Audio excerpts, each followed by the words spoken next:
Senhoras e senhores, vamos falar agora sobre o modo de produção, para utilizar uma terminologia marxista, típico da Idade Média. Mas, se você prefere uma outra definição, aqui está.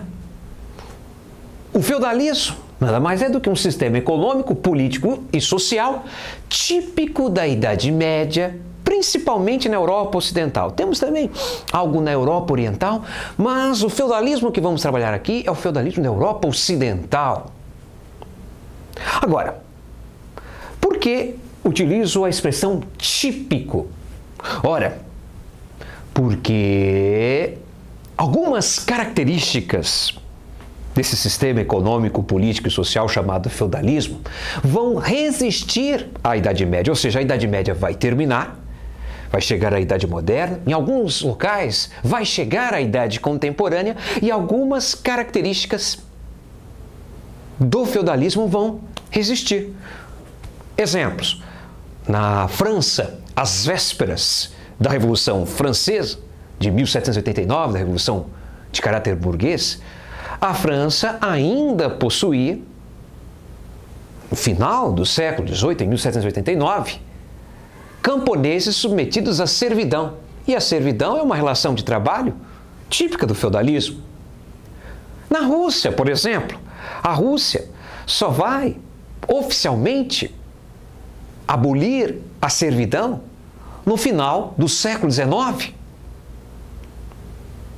Portanto, a definição é essa. O feudalismo é um sistema econômico, político e social baseado nas relações servis de produção, típico da Idade Média, principalmente na Europa Ocidental. Mas atenção! O feudalismo apresenta algumas peculiaridades em relação às relações de trabalho, às dimensões da terra, às relações de poder, dependendo do lugar. Tá? Não existe uma padronização do que nós vamos trabalhar agora. O feudalismo tem características distintas. Lógico, apresenta características em comum, mas apresenta algumas peculiaridades na Península Ibérica, na Inglaterra, na França. E o feudalismo, que costuma ser cobrado, por exemplo, nos vestibulares, o feudalismo que estudamos nos livros didáticos, é o feudalismo tipicamente francês. Ok?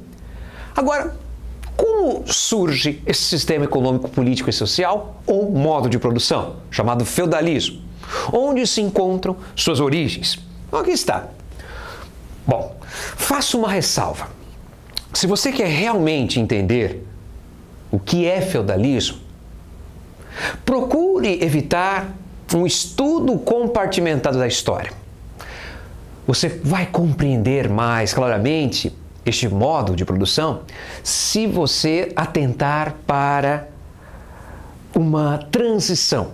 A transição, justamente, da Idade Antiga para a Idade Média. A transição do escravismo romano para a servidão. Ora, quando Roma, capital do Império Romano do Ocidente, em 476, cai sob domínio dos povos bárbaros, você não tem, abruptamente, o fim de todas as características daquele período conhecido na história como Idade Antiga. Não, alguns aspectos vão resistir. E, para que possamos entender a gênese do sistema feudal, nós precisamos voltar nossa atenção para o final da Idade Antiga, para a crise do Império Romano.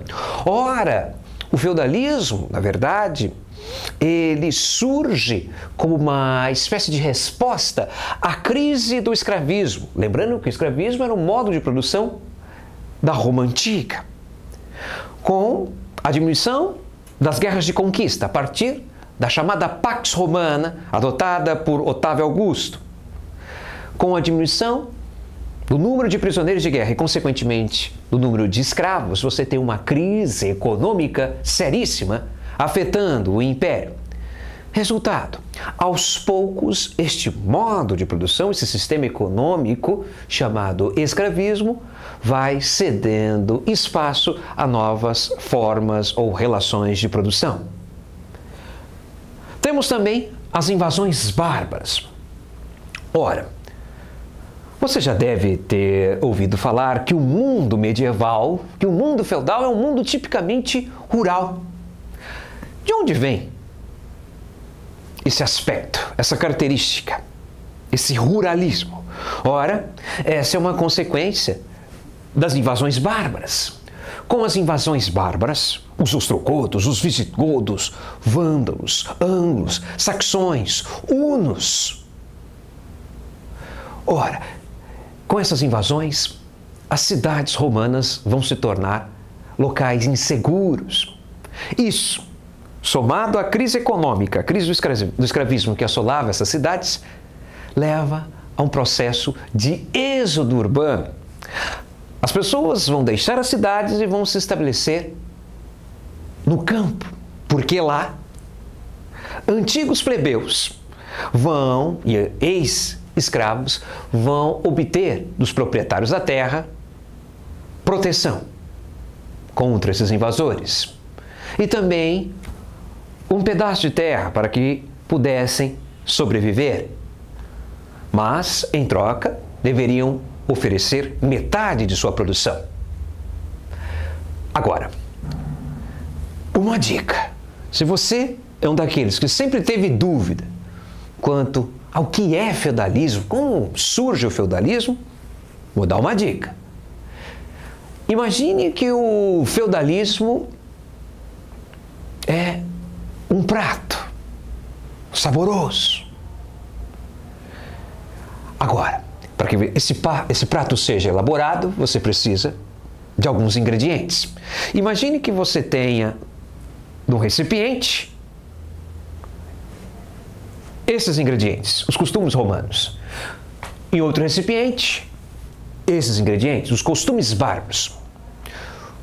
Pegue esses dois ingredientes, coloque num liquidificador, bata tudo, e se você seguir aqui o modo de preparo que eu vou passar para vocês, você vai obter um belo prato de feudalismo. Feudalismo é isso. É o resultado da fusão de características, de costumes, de uma herança dos romanos com costumes herdados dos bárbaros, dos povos germânicos. Ora, e quais são as contribuições dos romanos e dos bárbaros? Aqui estão. Os romanos contribuem com o colonato. O colonato é um sistema, o modo de produção, que vai substituir o escravismo na transição para a servidão, típica do feudalismo. Tá? Ora, no lugar do escravo teremos o colono. O colono, um trabalhador preso à terra, e que, em troca da segurança oferecida pelo grande proprietário rural, neste local chamado Vila Romana, este colono, o ex-escravo, o ex-plebeu do Império Romano, ele vai ter que fornecer metade daquilo que produz. Em troca, vai receber a tão almejada, naquele momento, proteção. Este é o colonato, que mais tarde dá origem à servidão. E temos também o cristianismo. Não podemos deixar de salientar que a instituição mais influente, a instituição mais poderosa e também uma das mais ricas de toda a Idade Média é a Igreja. Ora, não se esqueça que no cristianismo é permitido ainda no Império Romano e finalmente oficializado no final do Império Romano pelo imperador Teodósio. O cristianismo se transforma em religião oficial do Império, ainda, portanto, na Idade Antiga. E os costumes germânicos ou bárbaros que vão compor o feudalismo? São, um deles, comitados. O que é isso? Comitados. São as relações de honra e lealdade entre guerreiros bárbaros e seus chefes, seus líderes. Ora, essa era uma questão muito importante para o homem medieval, para a chamada ética da cavalaria medieval. A honra, a lealdade, a coragem, a bravura eram mais importantes do que qualquer outra coisa. Ora, esta tradição vem dos bárbaros, vem dos germânicos. E temos também o chamado direito consuetudinário. É o direito baseado em costumes e tradições orais, ou seja, não é o escrito. O antigo direito romano, escrito, não sei se você lembra, que tem origem com a chamada Lei das 12 Tábuas, lá no Império Romano, aliás, lá ainda na República Romana, esse direito ele não vai desaparecer. Ele vai ser preservado, revisado, codificado no Oriente, mais precisamente no Império Bizantino, com Justiniano, com o seu chamado Corpus Iuris Civilis, o Código de Justiniano. Mas, na Europa Ocidental, fustigada por hordas de invasores bárbaros, este direito, o direito escrito romano, não resiste. E ele cede espaço ao direito baseado em costumes e tradições orais, que é o direito consuetudinário. Além disso, poderíamos também citar, como uma contribuição dos povos germânicos para o feudalismo, a chamada economia natural. Os povos bárbaros não realizavam atividades monetárias, tinham, portanto, uma economia desmonetizada. Trocavam gêneros, espécies, são chamadas trocas in natura. Algo que vai acontecer principalmente na Alta Idade Média, no sistema feudal, e que é uma herança, de certa forma, dos povos germânicos, dos povos bárbaros. No próximo episódio, vamos analisar quais são as peças desse grande tabuleiro chamado Europa medieval, feudalismo. Vamos identificar quais são as funções de cada uma dessas peças no tabuleiro, ou seja, vamos analisar a composição da sociedade feudal, bem como também vamos analisar as principais características da economia feudal, ok? É isso aí.